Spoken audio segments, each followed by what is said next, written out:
Iya, kamu gitu kan? Ya, Itu salah satu saja.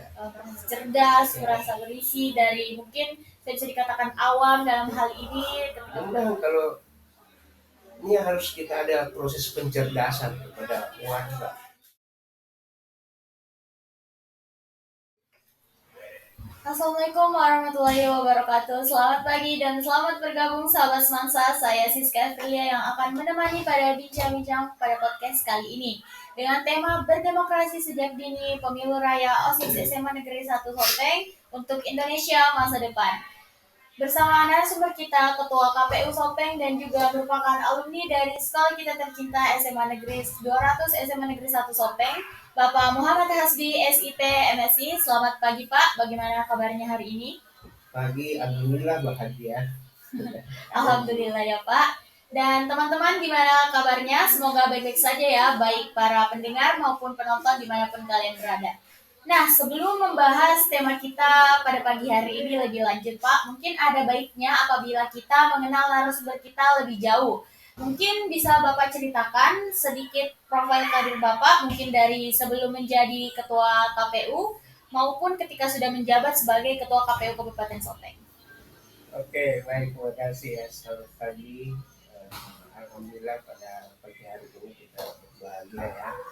Saya bisa ada menemani bincang pagi kita di hari Minggu ini. Mengenai tentang saya, sampai di titik sebagai ketua KPU tentu eh, ada proses panjang sebelum sampai ke titik itu tadi ya. Saya sih sekolah di SMA Negeri 1 ya, alumni dari sini ya. Masih namanya SMA 200 kelas 1. Di kelas 2 sudah berubah jadi SMA 1 gitu ya. Tamat di SMA, sebenarnya saya dapat jatah sekolah di apa namanya ya, Universitas Diponegoro jurusan pemerintahan. Hanya memang orang tua belum mengizinkan saya ke Semarang, jadi saya harus daftar di Universitas Hasanuddin dan alhamdulillah melalui jalur PTN eh, di pilihan pertama saya ya tetap jurusan ilmu pemerintahan di Fakultas Ilmu Sosial dan Ilmu Politik ya. Nah, nanti saya mulai menempa diri saya ketika saya bermahasiswa. Alhamdulillah terpilih jadi ketua himpunan mahasiswa pemerintahan, kemudian tahun berikutnya jadi ketua senat fisik Unhas dan menjadi koordinator sekretaris jenderal forum komunikasi pemerintah Indonesia untuk wilayah Indonesia Timur. Ya, setelah selesai ya saya coba uh, peruntungan bekerja di perusahaan swasta. Karena saya sudah dikontrak sebelum saya sarjana gitu ya. Setelah 2 tahun saya kembali ke kampus, eh, mengurus apa lagi ya, sekolah S2, lanjutkan S2-nya. Dan setelah itu saya baru itu pas selesai program S2 saya diangkat jadi ketua perguruan tinggi ya, sekolah tinggi ilmu politik, ilmu sosial dan ilmu politik perkembangan itu ya. Ya rektor termuda lah, umur 29 tahun ya sudah ya. Kemudian menjadi ketua sekolah tinggi ilmu administrasi Sopeng dan terakhir mengajar di sekolah apa ini kami nama Popoliongo ya. Sambil mengajar kami mengikuti program apa itu ya, ada pendaftaran sebagai anggota KPU ya. Jadi mengapa ini saya daftar di KPU ya, itu sesuai bidang saya gitu ya, sesuai dengan keinginan saya dan semangatnya saya ada di situ. Nah, sebelum jadi anggota KPU kan saya banyak aktivitas NGO yang eh, menggeluti proses-proses demokrasi ya. Kemudian daftarlah saya di KPU, alhamdulillah ya sudah negara mempercayakan ke saya menjadi anggota KPU 5 tahun, kemudian periode keduanya terpilih lagi dan menjadi ketua KPU sampai saat ini gitu ya. Jadi itulah sekilas perjalanan saya sampai di detik ini gitu ya.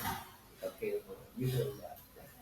Sangat menarik ya Pak, mengenai kehidupan mungkin di perkuliahan Bapak yang banyak beraktivitas dan juga berorganisasi ya Pak, cukup aktif. Lalu ketika itu sempat juga mengajar ya Pak, Ya, sempat menjadi dosen juga. Setelah mendengar penjelasan Bapak tadi berbicara mengenai jabatan sebagai Ketua KPU nih Pak, tentunya ada tantangan maupun hal menarik yang mungkin bisa Bapak bagikan kepada para pendengar dan penonton kali ini. ya sejak awal begitu saya menjadi pilihan hidup saya mengabdikan diri sebagai pekerja demokrasi, warga demokrasi, saya harus memastikan bahwa saya punya kemampuan, saya punya kapabilitas untuk meyakinkan eh, masyarakat bahwa saya bisa menjalani tugas-tugas eh, penyelenggara, ya terutama di KPU. Ya, mengapa? Eh, karena bekerja sebagai penyelenggara KPU itu sangat dinamis dan sangat kompleks.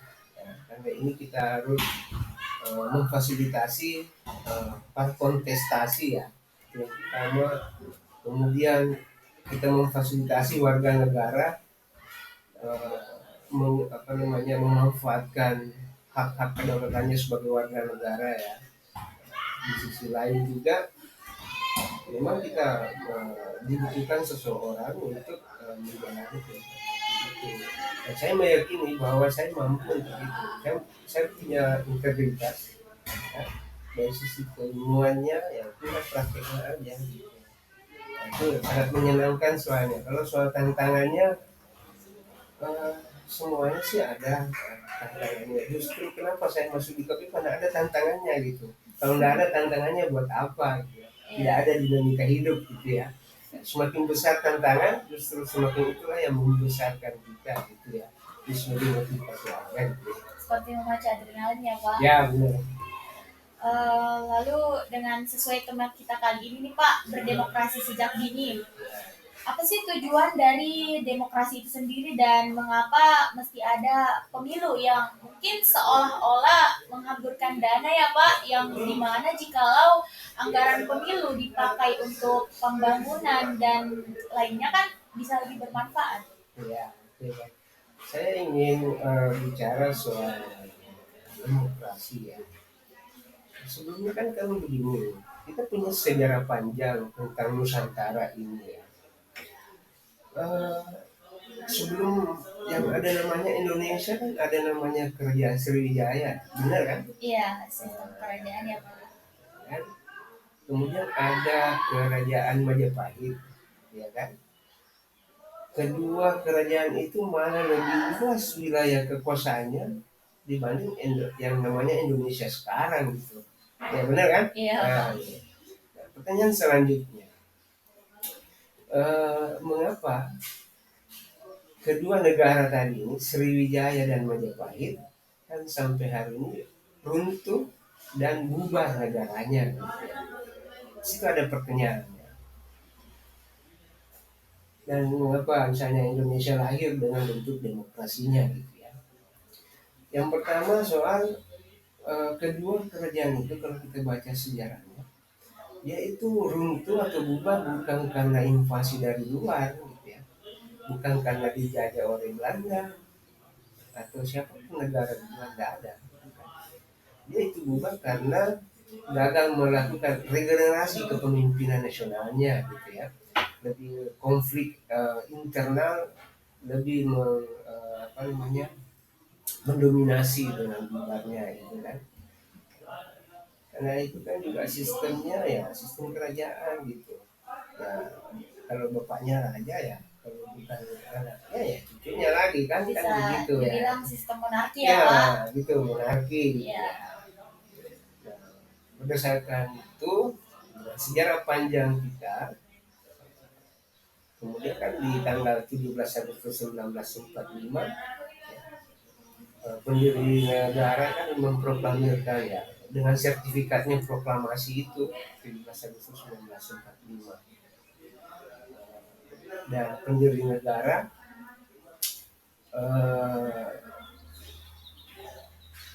mengidekan bahwa kalau negara NKRI yang kita kelompoknya itu memilih bentuk pemerintahan demokrasi gitu ya, negara demokrasi. Mengapa demokrasi pilihannya? Ya itu tadi berkaca dengan sejarah bangsa kita. Kemudian juga yang kedua, kita negara kita ini kan berbagai macam suku bangsa, agama, ras. Nah, kalau hanya istilahnya apa ya? Kita punya kebinekaan yang heterogen. Yang heterogen itu kalau tidak diikat dengan suatu ideologi itu akan juga nanti jadi bubar juga seperti itu tadi Sriwijaya dengan Majapahit, ya Ya, kan? Pak. Ya, ideologinya Pancasila, dan Pancasila kita mengambil di situ dari 5 situ di situ kan sudah tergambar proses demokrasi, ya kan? Demokrasi kan istilahnya kan ya dari rakyat, Dan oleh rakyat, ya, untuk rakyat begitu. ya, Pak. Iya kan? Di semua sendi kehidupan berbangsa dan bernegara itu semuanya diatur dengan ide-ide gagasan demokrasi. Jadi kembali ke pertanyaannya, kenapa sih mesti proses-proses demokrasi ini begitu mahal? Ya memang mahal, eh, dan akan lebih mahal lagi kalau tidak ada pemimpinnya. Kan begitu ceritanya. Kalau tidak ada yang mengatur negara ini, siapa yang nanti kita kan apa ya, sesama kita baku konflik atau apa dan segala macam ya, itu akan jadi lebih repot. Nah, mengapa tadi pilihannya demokrasi? Itu salah satu tadi. Nah, dalam perjalanannya demokrasi untuk mengimplementasikan demokrasi ya melalui apa namanya ya, pemilu gitu. Nah, saya mau kemukakan ini ada saya lupa. Itu melalui pintu pemilunya tadi kan. Jadi kalau mau merusak sebuah negara melalui pintu pemilunya, iya, kamu gitu kan? Ya, Pak. Itu salah satu saja. Kalau mau merusak negara bisa melalui pintu pemilunya, sistem pendidikannya, nah itu. Tapi yang kita mau bicarakan di sini khususnya soal pemilu. Untuk merusak sebuah negara, rusaklah melalui pintu pemilunya. Begitu juga sebaliknya. Kalau mau memperbaiki sebuah negara, ya perbaiki pemilunya. Nah, begitu. Jadi itu pilihannya kan. Nah, kemudian gini, kita kan tadi pilihannya melalui apa, demokrasi yang diimplementasikan melalui pintu pemilu ya. Nah, pemilu ini kan kita selenggarakan ada secara substansial dan prosedural ya. Nah, secara prosedural karena pilihan funding negara tadi bahwa konteksnya demokrasi, kemudian diimplementasikan melalui pemilu. Dan dulu dia memilih, pemimpin kita memilih setiap 5 tahun kita melakukan proses penggantian nasional melalui pintu pemilunya ya. Itu secara apa namanya periodik ya, tahun gitu. Itu secara apa namanya ya, eh, tadi ya kalau proseduralnya gitu ya, prosedur pemilunya setiap 5 tahun. Nah, secara substansi saya bicara ini namanya soal substansi pemilu.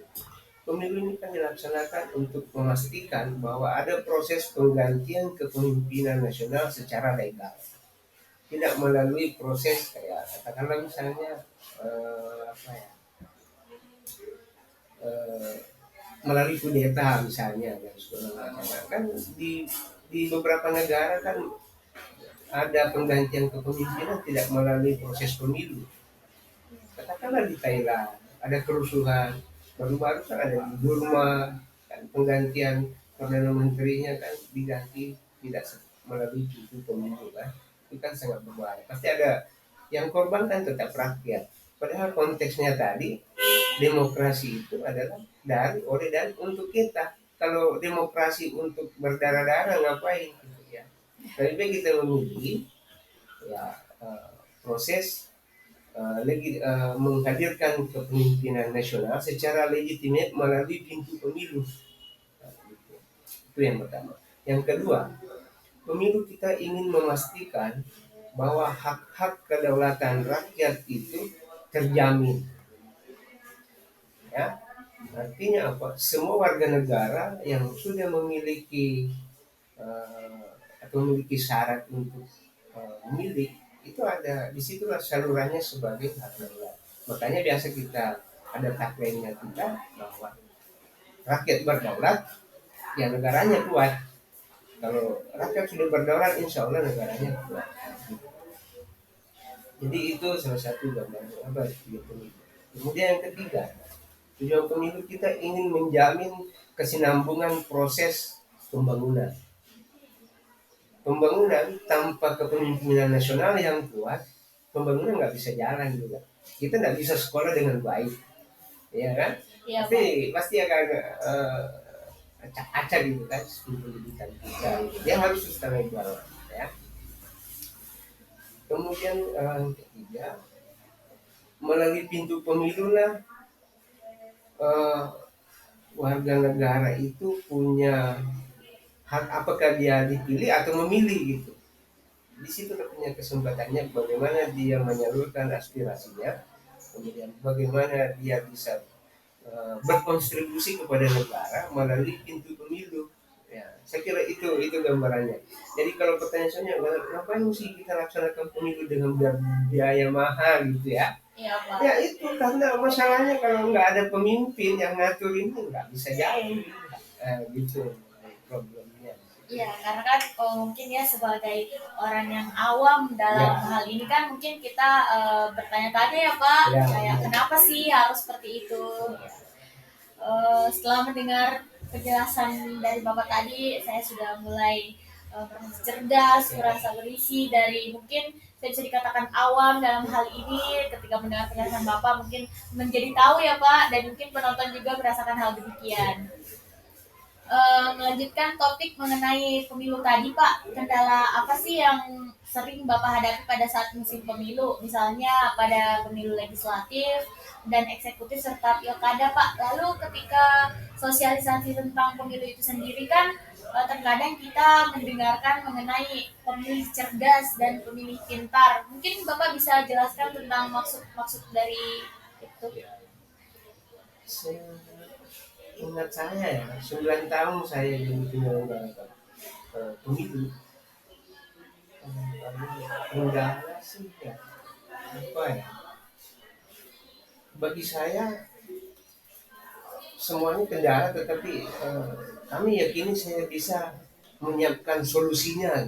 Setiap problem-problem itu saya sudah siapkan solusinya. Kalau solusi pertama nggak bisa menyelesaikan masalahnya, saya sudah ada solusi kedua, solusi ketiga yang harus saya siapkan gitu. Sudah ada backup plan-nya Pak. Tapi yang paling utama adalah bagaimana kita laksanakan pemilu ini, kita layani masyarakat untuk pelaksanaan pemilu ini, kita memastikan bahwa dilaksanakan dengan baik dan benar. Kita bisa melaksanakan baik, tapi belum tentu benar. Ya, Iya. ya kan begitu kan? Ya, bagaimana bisa benar? Dia harus taat kepada regulasinya gitu. Jadi semua solusi-solusi yang berkaitan dengan proses penyelenggaraan tahapan pemilu itu sampai terpilihnya calon, ya backupnya adalah regulasi itu. Hanya itu saja. Nah makanya penyelenggara itu harus punya kemampuan apa ya mengimplementasikan regulasi. Nah, kemudian dia harus punya integritas yang tinggi gitu. Integritas yang tinggi maksudnya bagaimana seorang anggota KPU itu bekerja secara profesional, akuntabilitasnya, ya kan, Iya, Pak. punya pertanggungjawabannya dia kan melaksanakan proses itu. Pertama soal integritas, ya tidak boleh dia berpihak kepada penyelenggara kepada peserta pemilu. Dia harus berpihak kepada proses keadilan dan setara kepada semua partai politik misalnya ya, atau peserta pemilu. Istilahnya netral ya, Pak. Ya, netral. Ya. Kemudian tadi di soal sosialisasi ya, yang berkaitan dengan apa tadi ya, pemilih cerdas. Iya, Pak. Ya, ini pemilih cerdas kan, untuk memilih kan tidak harus profesor, Baik. ya kan? Iya, Pak. Untuk memilih tidak harus tamat SMA, gitu kan? Iya. Iya kan? Nah, yang dimaksud pemilih cerdas itu bagaimana seorang warga negara bisa memanfaatkan hak politiknya.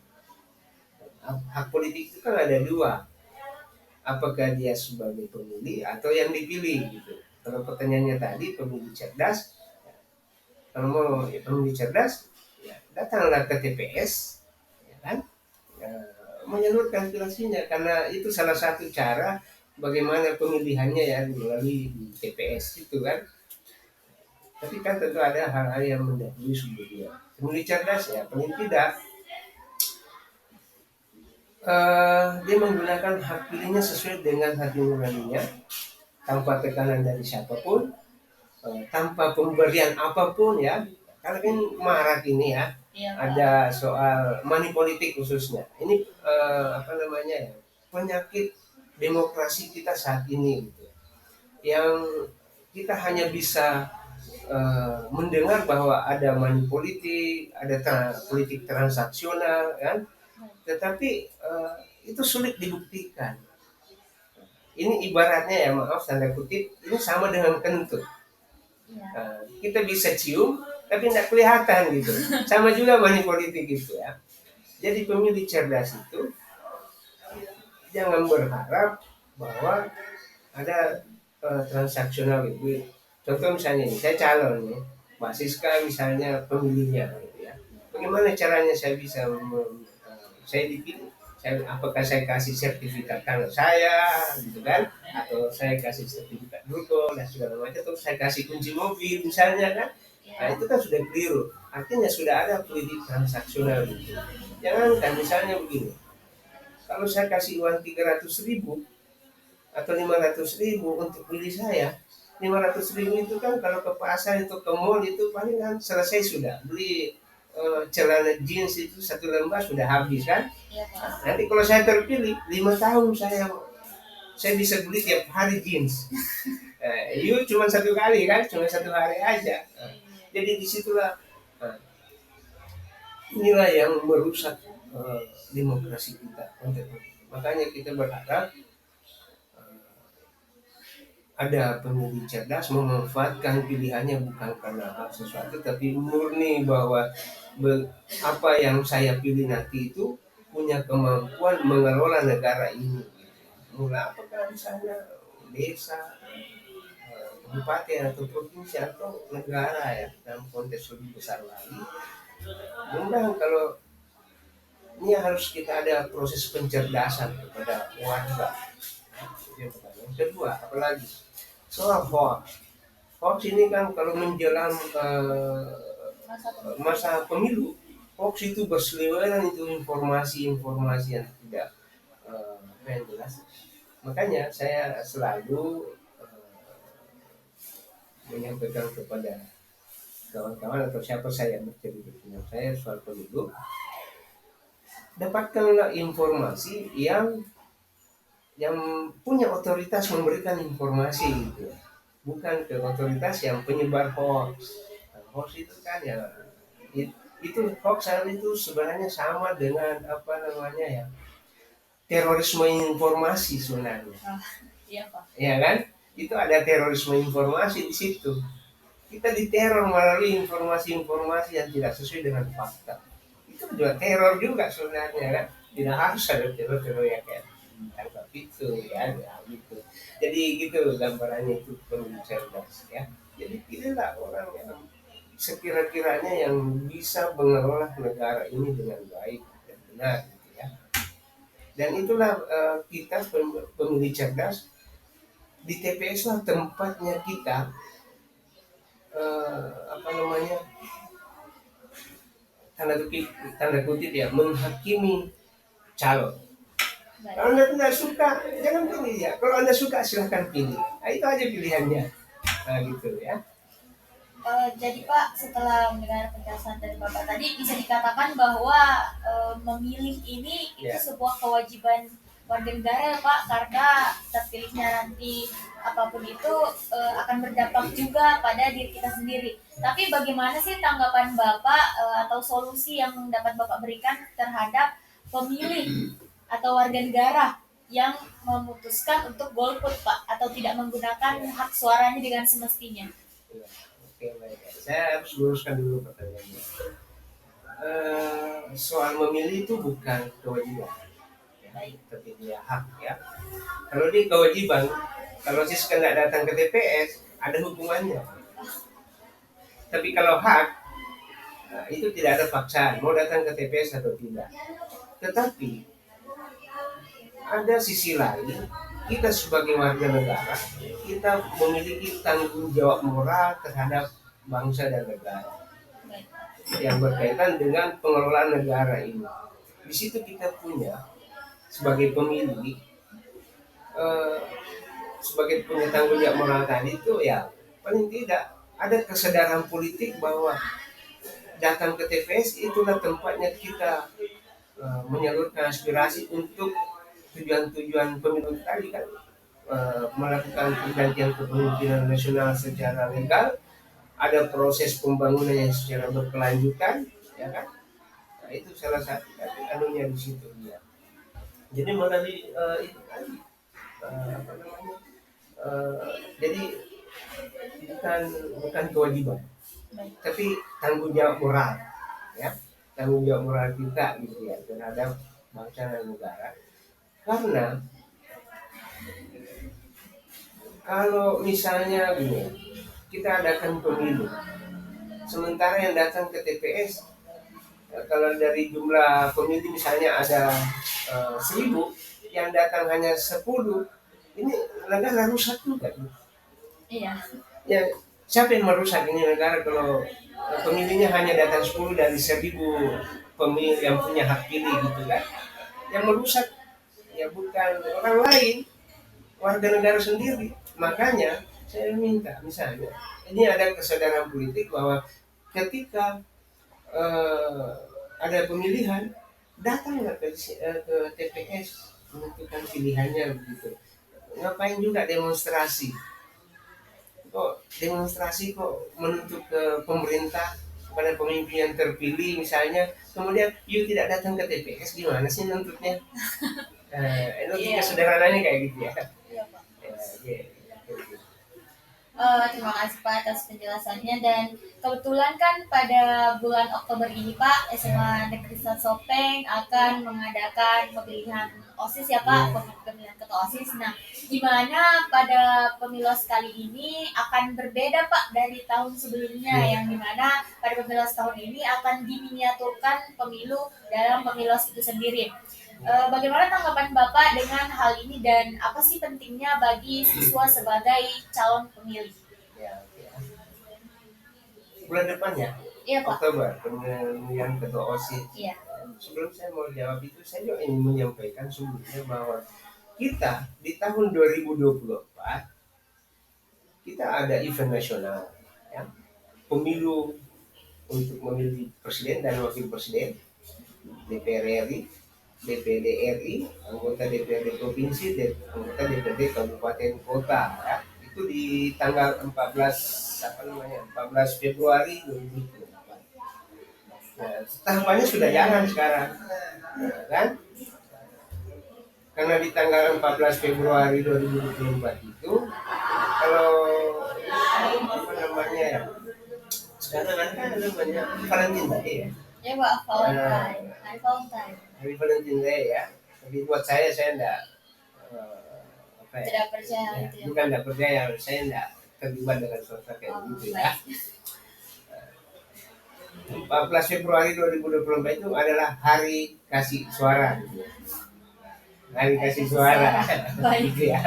Nah, jadi siapa saja yang bisa memilih di tanggal 14 itu? Pertama ya, warga negara yang sudah berumur 17 tahun di tanggal 14 Februari 2024. Jadi kalau hanya 14 Februari, berarti yang lahir tanggal 14 Februari 2007 gitu kan. Itu sudah milih. Umurnya sekarang berapa? 17, Pak. 17 kan udah milih, udah nanti ada 24. Itu sudah harus didaftar di daftar pemilih nantinya gitu. Sudah punya hak untuk memilih ya. Itu ya. Tapi kita juga punya warga negara yang tidak memiliki hak pilih walaupun sudah berumur 17 tahun. Siapa itu? Ya anggota TNI ya, Oh, tentara gitu yang ya, netral ya, Pak. polisi juga. Itu saat sekarang ini kan undang-undangnya begitu ya. Kalau sebelumnya kan ada undang-undangnya tidak memberi ruang kepada yang berprofesi sebagai tentara dan polisi. Ya kalau ada tentara atau polisi mau memilih di TPS tanggal 14 Februari, dia harus pensiun dulu. Iya kan? Dari tentara atau polisi. Ya, Pak. Ya. Kalau belum masa pensiunnya ya, kalau dia mau milih dia berhenti dulu jadi TNI Polri gitu. Nah, sama tadi juga. Bagaimana warga negara yang belum berumur 17 tahun, tetapi ingin sekali nyoblosnya tanggal 14 itu kan, ya sudah menikah aja dulu. Oh, Iya gitu ya. Kan itu kan sudah ukuran dewasa loh.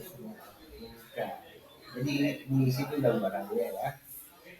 Nah, jadi insya Allah 14 Februari 2024 kita akan laksanakan pemilu nasional. Ya. Kemudian di tanggal 27 November kita ada pemilu lokal, pilkada ya, untuk memilih gubernur dan wakil gubernur, memilih bupati dan wakil bupatinya di bulan November di tahun 2024. Tahun 2024. Nah, terus apa kaitannya kita ini dengan apa ya, event kita di sekolah? Ada pemilihan atau OSIS ya. Itu ada temanya tadi, itu menarik sekali itu temanya, dari sekolah untuk masa depan ya. Demokrasi sejak dini untuk Indonesia ke depan ya. Saya tidak mau katakan ini miniatur pemilu, tetapi ini benar-benar pemilu loh. Iya, ini pemilu kita. Karena konteks demokrasi itu kan tidak terbatas kepada ruang-ruang negara. Ruang-ruang negara kan kita semua ini kan. Mau pemilihan ketua kelas, mau pemilihan ketua RT, apalagi ketua OSIS. Ini ketua OSIS kan, ya wibawa sekolah kan ada di situ kan. Yang selanjutnya, sebagai pemilu raya OSIS, inilah kesempatan terbaik bagi siswa-siswa yang notabene adalah kategori pemuda. Ya. Pemuda ini kan untuk masa depan bangsa ya. Ini harus ada regenerasi kepemimpinan ya, dan harus dibentuk sejak dini. Nah, anak-anak adik-adik sekarang kan misalnya kan, kalau dia bagaimana caranya memilih, bagaimana jadi calon, itu kan ada proses belajar di situ. Walaupun misalnya ini tempatnya pemilu di level sekolah, tapi ini sudah sebuah pembelajaran penting bagi berdemokrasi. Dari awal sudah ada gambaran bahwa inilah kehidupan demokrasi kita. Kita boleh beda pilihan, tapi kita harus tetap sama, tetap SMA 1 kan? iya, Pak. Ya begitu. Ya, boleh kita. Kalau ada berapa calon? 3, Pak. Ada 3 calon kan? Ya. Boleh kita beda pilihannya kita. Mungkin satu rumah orang, ya kan? Satu rumah orang beda pilihan. Itulah problem. Itulah kenyataan politik yang harus kita terima sebagai konsekuensi dari pilihan-pilihan demokrasi itu. Ya, itu. Jadi ini luar biasa ini. Anak-anak kita di SMA 1 sudah mulai membangkitkan semangat demokrasi mulai dari pemilihan ketua OSIS-nya. Kan saya dengar bahwa eh, proses pemilihan ketua OSIS ini ya sama dengan proses yang apa yang dilakukan oleh KPU gitu. Ya Pak. Wah, ini dan insya Allah kita support soal itu. Inilah tempat terbaik untuk melakukan proses regenerasi dan pembelajaran demokrasi bagi anak muda. Gitu. Karena anak muda ke depan 10 atau 15 tahun ke depan kita nggak tahu ada jadi bupati di sini, ada jadi gubernur, ya kan? Kita boleh jadi ada yang kembali jadi kepala sekolah di sini. Nah, itu ya, itu saya. Baik. Terakhir nih Pak, pelajaran apa yang dapat diambil dari proses demokrasi yang dilaksanakan oleh Semen Desa Sopeng, dan pesan apa yang ingin disampaikan kepada pendengar ataupun penonton dalam menghadapi pemilu 2024 dan pemilu OSIS SMA Negeri 1 Sopeng tahun ini Pak? Ya, jadi semangat kita berlembaga ya. Saya masuk di situ. Saya mau ceritakan dulu bahwa KPU ini satu-satunya lembaga eh, yang ada di undang-undang komisi yang ada di Undang-Undang Dasar 45 hanya KPU sebagai sebagai apa namanya operator pemilu di Indonesia.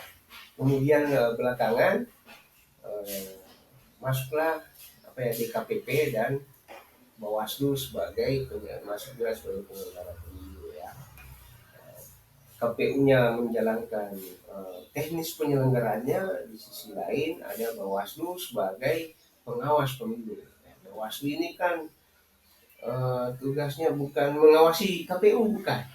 Dia mengawasi tahapan proses pelaksanaan pemilu. Jadi keliru kalau ada nyatakan bahwa tugas KPU tugas Bawaslu itu mengawasi KPU, enggak. Dia mengawasi tahapan gitu. Karena Bawaslu kan juga mengawasi masyarakat apa pemilih kan gitu ya. Kemudian ada lembaga DKPP itu lembaga DKPP sebagai penjamin bahwa eh,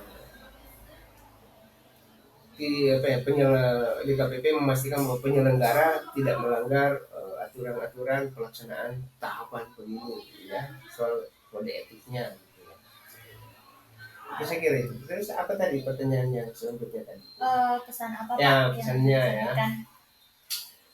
Jadi gini, kita belajar karena bangsa kita ini terus-menerus melakukan proses pembelajaran terutama soal demokrasi. Kita baru berumur 77 tahun ya sejak 17 kemerdekaan kita. Semoga saja negara kita yang namanya Indonesia ini hidup selama-lamanya gitu dengan memilih ideologi apa namanya gagasan demokrasi itu tadi, tidak seperti kerajaan Sriwijaya dan Majapahit yang pernah ada. Ya, Nah, kita berharap Indonesia ini ada tetap dengan NKRI-nya ya, Negara Kesatuan Republik Indonesia.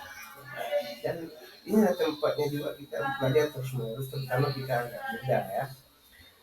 Pesan saya buat teman-teman kita di sekolah,